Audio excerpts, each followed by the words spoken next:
हजारों साल पहले मिस्र की सर जमीन पर एक ऐसे बादशाह की हुकूमत थी जो खुद को खुदा कहता था। नाम था उसका फिरौन। फिरौन ने देखा कि बैतुल मुकद्दस यरूशलेम की तरफ से एक आग उठी जो मिस्र के घरों में दाखिल हुई और सिर्फ किप्तियों मिस्र के मूल निवासी के घरों को जलाकर राख कर दिया।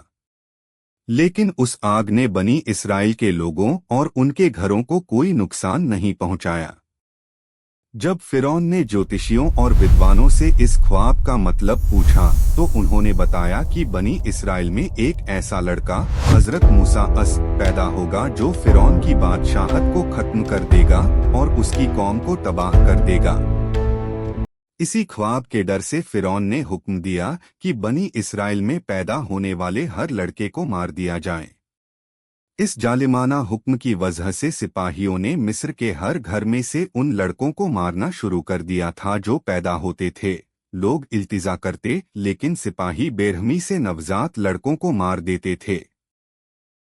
जब फिरौन ने बनी इस्राएल के बेटों को कत्ल करने का हुक्म दिया तो अल्लाह के हुक्म से हजरत मूसा की वालिदा ने उन्हें एक संदूक में रखकर दरिया ए नील के हवाले कर दिया।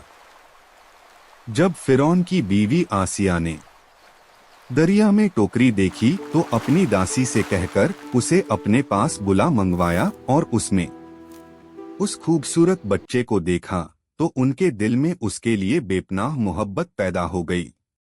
उन्होंने फिरौन से कहा, यह बच्चा मेरी और तुम्हारी आंखों की ठंडक बनेगा, इसे कत्ल न करो, शायद यह हमारे काम आए या हम इसे अपना बेटा बना लें। फिरौन मान गया और इस तरह वह बच्चा जिसे फिरौन खत्म करना चाहता था उसी के महल में पलने लगा। इस तरह हजरत मूसा दुश्मन के ही घर में एक शहजादे की तरह पले और बड़े हुए।